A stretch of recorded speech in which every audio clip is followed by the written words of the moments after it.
So, Lone Rider here, and I wanted to talk about something that's been in the news recently. There's been a spate of people, uh, oddly enough, people who are claiming to be acting in the interests of justice and fairness, and often even tolerance, uh, acting like they are five, and in particular, acting in an unfair, unjust, and intolerant manner. Apparently, the only thing they're tolerant of is people they already agree with. And we've seen this in particular with respect to politicians being chased out of restaurants and stores, people being hassled in public places simply because they happen to be wearing a hat or a cap with a candidate slogan on it.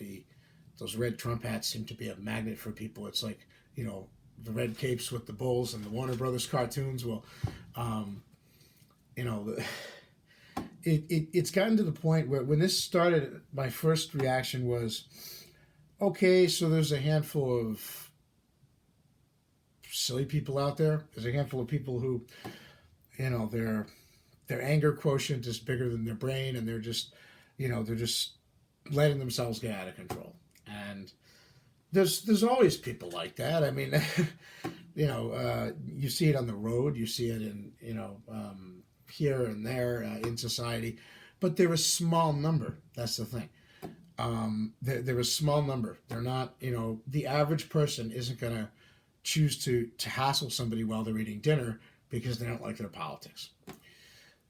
Or at least that's the way it seemed for a long time. And now all of a sudden, this is seemingly becoming more and more normal to many people. Not everybody's going to go out and do it. But interestingly, there are a lot of people who are willing to condone it and say they agree with it. And their rationale is very interesting. It's literally because they don't agree with the ideology or political position of the person they're hassling. And that lack of agreement in their mind translates into some sort of attack on them. And they then feel like they're entitled to literally go and incite a disturbance in, let's say, a restaurant or a diner or something. And there are people who've actually called for this. Maxine Waters, for example, got a lot of news coverage when she basically said if you see somebody who works for the Trump administration or whatever, you first thing you do is you go and you get an angry mob. And I remember when I heard that, and I was like, at first I thought she was joking, because I don't know if you've ever seen Maxine Waters. She looks like somebody's kindly old aunt, right? But she was.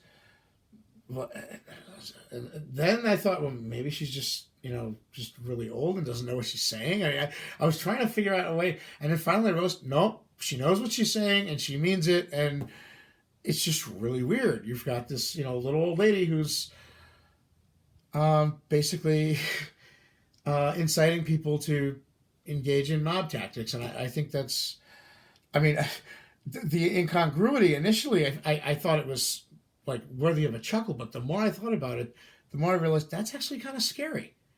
Doesn't she realize where this could lead? First of all, it's not going to make it easier for people to work out political solutions to problems. I mean, our political process is adversarial by design, so that one view can't steamroll over others. But to get stuff done, where stuff has to be done, you do have to be able to at least come to agreement on some things. And the saying that you're gonna like hound people and chase them out of gas stations or restaurants or whatever. That's not going to make it easier for those people to come to agreement with you or your views. And obviously, it shows that you are past trying to come to agreement with theirs. So it's like, where do you go from there? Impasse politically. The second thing is, do they realize that it could have aside from the long-term consequences for the society becoming further divided politically, is there any concern for the actual harm that can occur in instances where this is done? For example, if you have an angry mob chasing somebody out of a restaurant and the person, trips on a chair trying to get out the door and falls and breaks their arm. Now, the angry mob probably isn't going to care. They might not have deliberately tried to hurt the person, but they probably aren't going to feel too bad that they got hurt because they're there, after all, to try and make that person's life miserable and intimidate them and whatever. So they obviously don't like that individual, whoever it is, whether it's some poor schmuck in a Trump hat or whether it's Ted Cruz or whomever. So they might not care if the person gets hurt as a result of their mobbing them. But the point is it a good thing? And just forget about the politics of that individual. Is it a good thing to go and cause an incident where somebody could be injured, even inadvertently, because they've committed the crime of trying to eat pasta in peace or something, or go to a diner? No, we don't benefit from that as a society, as a group of people who all have to live together, for folk to be put in positions where somebody could be injured or, heaven forbid, even killed. What if you have an angry mob? I've seen videos of this where they'll accost somebody in the parking lot as they're going to their car. Now, there's a lot of automobile collisions that occur in parking lots. Granted, they're usually at low speed, so if you're in another car and you get hit in the parking lot, you're usually fine. But, pedestrians and even, people on bikes have been hit in parking lots and seriously injured or even killed. So if you have an angry mob that's chasing somebody as they're going to their car, and that person is, walking faster and faster to try and get away from the angry mob, maybe they're hoping to get in their car before the mob corrals them. Maybe they're hoping to, get in their car and get away so the mob doesn't bang in their car and maybe damage it if that's what they're worried about. They just don't want to be mobbed. It's unpleasant. It's unnerving being surrounded by angry people. There's the people can claim they're nonviolent, but when you have, let's say, more than 10 people in one place shouting at you, there is an undercurrent of violent intimidation just because there's so many of them and they're all loud and they're directing it at you. And when you do get a large number of angry people in one place, it doesn't actually take a lot to set them off either. But suppose they literally are nonviolent. They're just there to try and scare this person and maybe threaten them, but they don't actually intend to hurt them.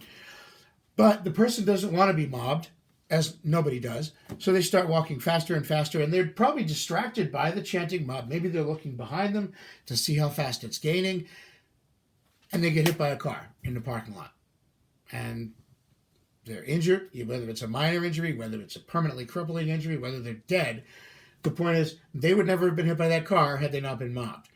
And this isn't some sort of hypothetical like that scene in the movie Good Will Hunting where the guy strings all these variables together and then, 10 steps later, one thing leads to another. This is a very obvious, foreseeable thing. If you have an angry mob chasing somebody, that person is going to be trying to get away from the angry mob, and whether it's tripping on a chair trying to leave a restaurant or getting hit by a car in a parking lot, there's the potential that something could happen. Something could even happen to one of the protesters in the mob, right? For example, if an angry mob surrounds a person in the car and they just want to get out of there, they don't want to be in that situation, they may try to edge their way through, run over a protester's foot or something by accident. It doesn't end well for anybody. So the question I guess we should ask is, in addition to where does this lead as far as further dividing society politically and making it harder for us to work with one another where we can. I'm not saying people should compromise on their principles. Absolutely not. But there are certain things on which most of us can agree.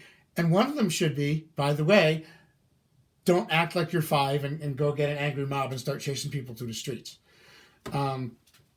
The second thing, of course, is the issue of, in these particular instances, it could potentially cause physical harm to someone, either the person they're mobbing or the people in the mob themselves. We don't want that. It doesn't help to put people in a position where they're more likely to be hurt or injured, especially if it's completely avoidable. And how do you avoid that? Well, you don't go and get an angry mob when you see somebody whose hat you don't like.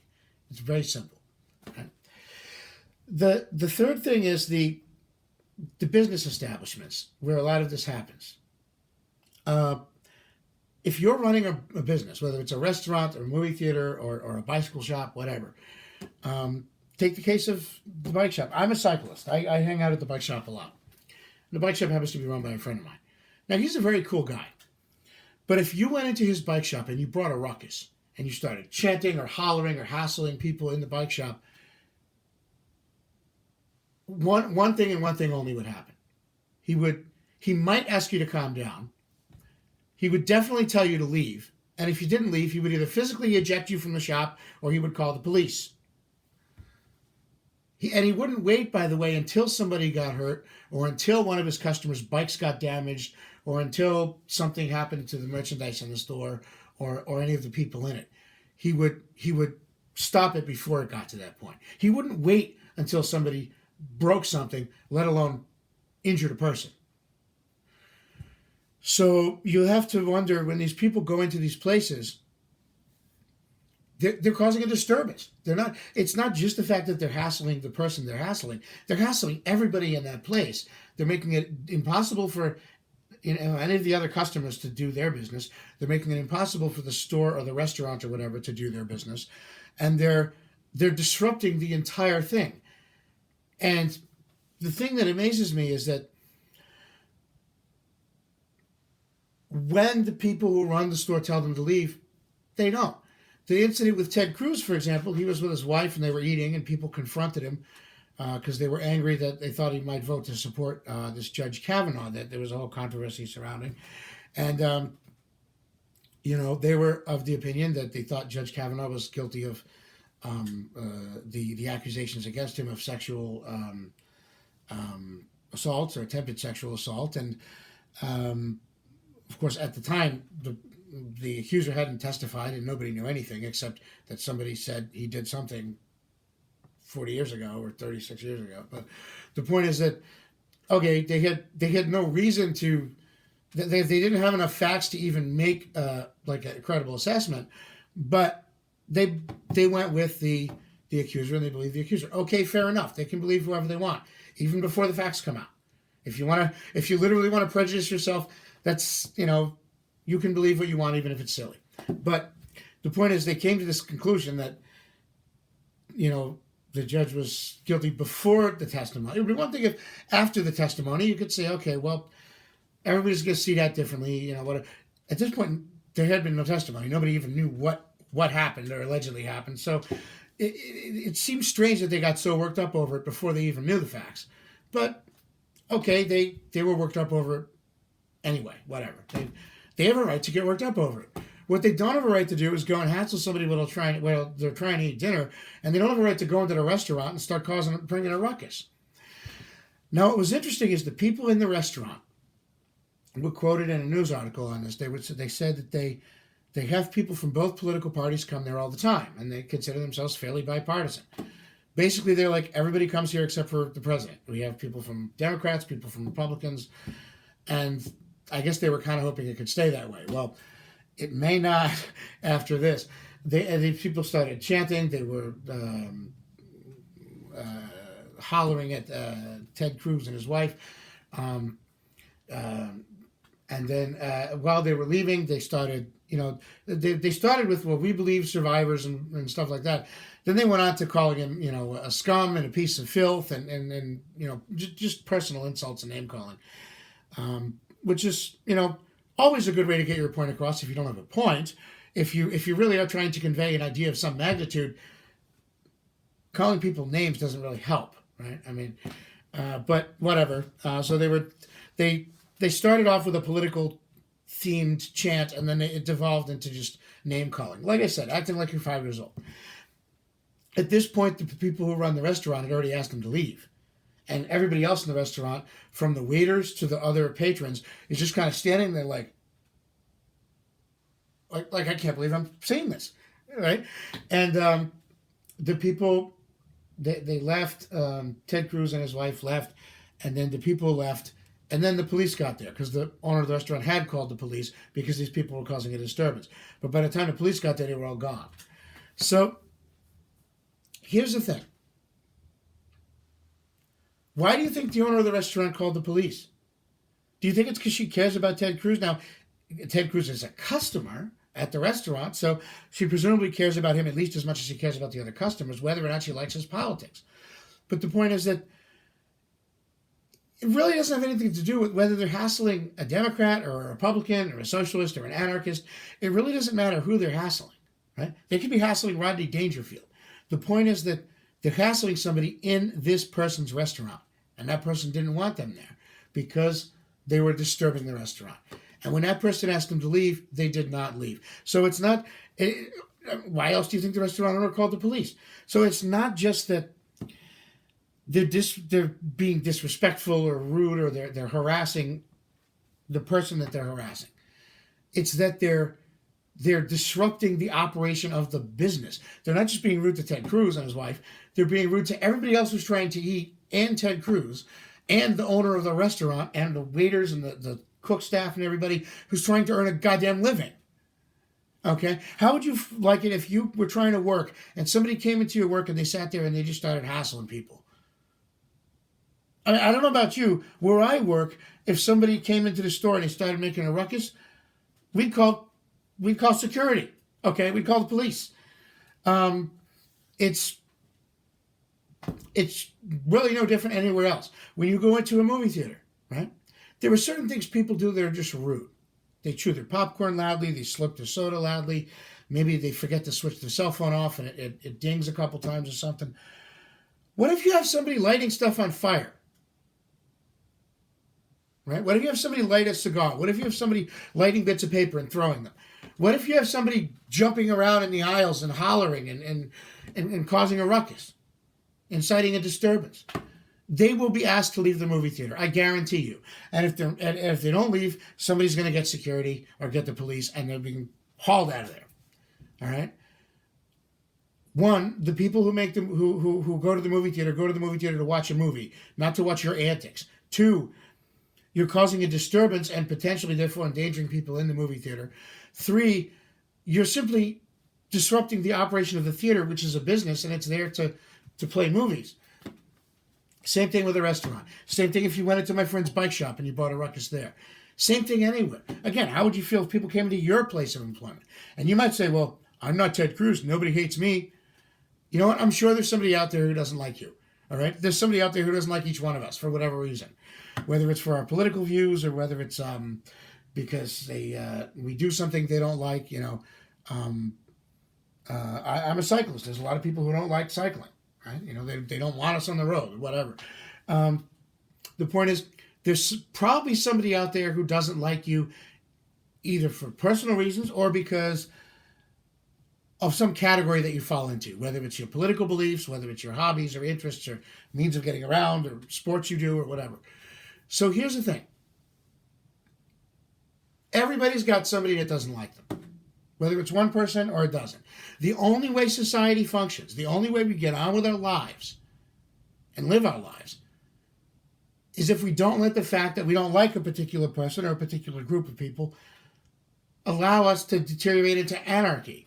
And I'm sorry, when you have people going into stores and restaurants and acting like a bunch of angry 5-year-olds, when you have a supposedly respected, elderly congresswoman, elected official like Ms. Waters say, well, the first thing you do is you go get an angry mob. I mean, does she realize what that sounds like? Okay.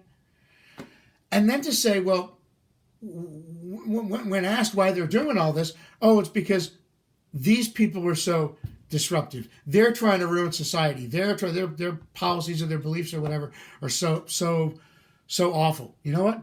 You may not like their beliefs. Some of their beliefs may even be awful. I don't know. But you know what? Whose behavior is awful? Do you see Ted Cruz coming and hassling you while you're at the Checkers trying to count out your French fries, right? Do you see I don't know, whomever it is, come and bother you while you're at work or when you're out eating with your girlfriend or your wife or whatever? Do you see these people come and hassle you when you're, pulling up to your driveway? No.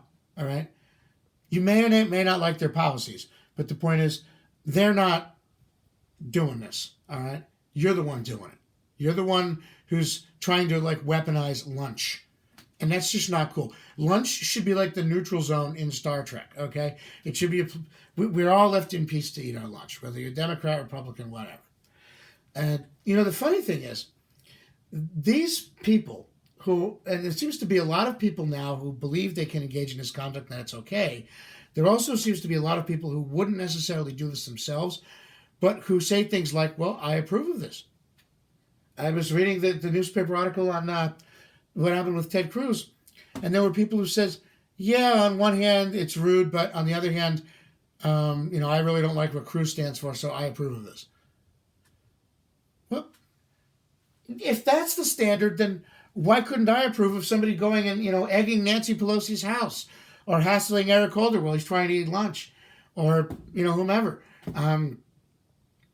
The thing is, if we say because I don't like somebody's politics, that gives me a right to act like a total asshat. No, it doesn't. I'm sorry. And especially when you're doing something that either could inadvertently cause physical harm to another person, something that's disrupting another person's business and livelihood and ability to earn their living, something that's disrupting everybody in the restaurant, their ability to eat, and something that also at the end of the day probably has a threat of violence, implied or otherwise, whether or not you realize it or consider yourself violent. Pray tell, how do you drive somebody from a place they have every right to be? How do you drive somebody out of a restaurant or a gas station or a golf course without either causing a disturbance or threatening them? How do you make them leave without either threatening them or causing a disturbance? I'd love to hear you explain that. I don't think if there's not going to be like a implied threat of violence from the mob getting closer and closer, then there's going to have to at least be enough of a disturbance that it's unpleasant and the person chooses to leave rather than subject themselves to that.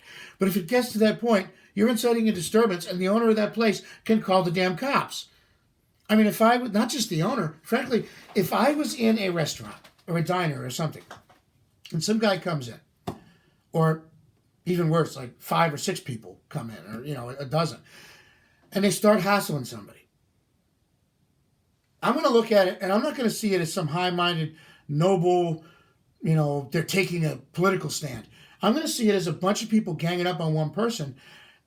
And in addition to that, I'm going to see it as they're causing a disturbance. And, I'm not going to wait until, Kepignola forbid, things get violent. Somebody throws a punch or somebody, whatever. If I'm in a restaurant and people are disturbing the restaurant, causing a disturbance, I'm probably going to call the police. For all the aforementioned reasons, because it could turn violent. You don't know, but maybe one of them has a gun or a knife or something. I mean, there's crazy folk out there. It could be because simply somebody might get inadvertently hurt. You're causing a panic inside a small space with a large angry crowd. It could be, again, somebody could just trip on a chair trying to get out of the restaurant and break their arm. And also they're disturbing the ability of the restaurant to run itself. And lastly, I'm here trying to eat, and you're essentially inciting a small-scale riot. So yeah, I'm going to probably call the cops, even if the owner doesn't. And there are some people who call the cops about anything. The stereotype is the nosy neighbor that's always looking through the curtains and, oh, they didn't curb their dog, I'm going to call the cops, right?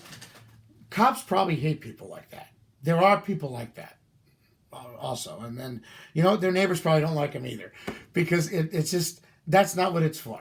Right? That's not what the police are for, and it's not what... That shouldn't be your reaction. If you have a problem with your neighbor, don't call the cops on every little thing he does. Go over there and talk to him. Right? Be a grown-up. But here's the thing. There are people who call the cops for no reason. They shouldn't. That's not cool. That's like abusing it. But there are times when it's appropriate to call the police. And when somebody's inciting a disturbance inside a place of business is one of them. And generally speaking, as a rule, when most well-adjusted people would look at what you're doing and say, yeah, I'd call the cops if I saw somebody doing that, chances are it's something you shouldn't be doing. Just a thought. Not always, not as a hard and fast rule, but as a guideline, right? If most people would look at that and say, man, if somebody did that when I was in a store, I'd call the police. Yeah, probably it's not something you should be doing. And the irony, like I said, is that most people didn't do this years ago. And a lot of people still don't. I think it's a small minority, but it's growing. And the problem isn't so much that the number of people who do it is growing, because there's overall a very small segment of the population. The problem is that the number of people who aren't willing to condemn it is also growing, along with the number of people who are willing to do it. So you have the problem of, more and more people are willing to do this, but also more and more people are unwilling to condemn it or are willing actually to support it. Now, what does that mean? Well, when behavior like this doesn't get condemned and pointed out that it's wrong, when it in fact gets rewarded and people condone it and support it and whatnot, simply not condemning it is in a way encouraging it. But when you actually have people giving accolades to these individuals for behaving like out of control 5-year-olds, yeah, that's going to encourage it even more. And that's the problem. It's not just that there's a handful of people doing this that's larger than the handful of people who used to do it. It's that there's also a larger number of people, far larger, who might never do this in their lives, but who are perfectly okay with encouraging it and condoning it. And that makes it even more likely. And at the end of the day, where do you want to go? Do you want to be able to sit down and have a civil debate, as civil as we can, because some of these are contentious issues, or do you want to have people screaming and hollering and, heckling people when they're at their kids' play or while they're trying to eat lunch? Right? The irony, I guess, for me is that a lot of these people that think that, we're just going to hassle people and intimidate them whenever we can, even if they're like, off the clock, as it were. Like in the case of Ted Cruz, it's one thing if you go to his office and you complain to his office, but, hassling the guy while he's eating dinner with his wife, I hate to say it, what that shows is that you have no friggin' class, okay? That just shows that you're an a-hole. Excuse my language. And that doesn't mean that maybe some people don't think Ted Cruz is an a-hole, maybe. But the point is, Ted Cruz isn't coming to your dinner and hassling you while you're trying to eat with your wife and daughter or your wife and son or whatever. So, you want to know who's ruining society? Yes, you might not like some of these people's policies, but who's really ruining society? It's you. Okay, it's you. And there's a simple way to stop this. Just say, I won't be an asshole today. I won't be a jerk today. I won't behave like a 5-year-old having a temper tantrum today. I won't, whatever. Hell, even when people have government policy that's a direct infringement on me, that really does disrupt my life, I don't condone this. For example, as a cyclist, I would have loved to have park access here in Union County. Unfortunately, Watchung was never opened for mountain biking because the government decided to double down on its, 20-year-old extra-legal ban that was created by a handful of the unelected in a back room. Now, as a result of participating in the advocacy effort for bike access, I know who these people are. And since they're local, most of us know where they live. We could go and have a picnic outside their friggin' house. We don't. Okay, we don't. Why? It wouldn't be right. All right? And what it definitely wouldn't do is get more people on our side. Instead of saying, oh yeah, that guy had it coming because he was a jerk and he denied mountain bike access, what they would probably be saying is, oh, everything that guy said about those awful mountain bikers is right. Look, they just proved him right. They're acting like a bunch of jerks. This is something that directly infringes on me. I cannot ride most days during the week because I would have to drive to another park in another county. Whereas this park is like 4 miles from my house. I could actually ride there if I wanted.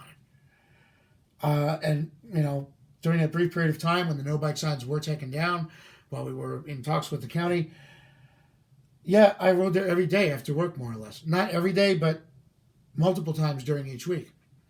And, I can't do that now. I literally don't get as much riding in. And as a result, I'm slower. Perishable skills deteriorate. I have equipment that I bought when we thought the park was going to be open because the government had made repeated promises over a 3-year period that I've only used once or twice. Very expensive mountain biking equipment that I don't have the opportunity to use anymore. I still use it and I still keep it. I'm not going to get rid of it. But the point is that, you don't go get new wheels, new tires, and a new drivetrain for a bike if you think you're only going to be able to use it maybe once every other week. This is something that directly affects me. What I do for fun, what I do that I consider defines myself, I'm unable to do because of this government policy, which never had a purpose in the first place and which has been perpetuated by all kinds of underhanded crap. You want to talk about politicians who've disrupted your life? You know, lady from Ted Cruz's restaurant who came and heckled him. You know, you think he's going to disrupt your life because you were concerned he was going to vote on a Supreme Court justice who might rule on some abstract issue. This is 4 miles from my house, and it's affecting me every day, literally every day. I cannot ride my bike. I cannot stay in shape. I have probably, I would be in better shape and have less health issues if I could ride there every day. I can't. All right. You could even say given this is what I do for exercise and they've denied me the ability to do it. I mean, it's not just you lose perishable skills. You can't use the equipment you bought. It's not you don't have the enjoyment of the relaxation.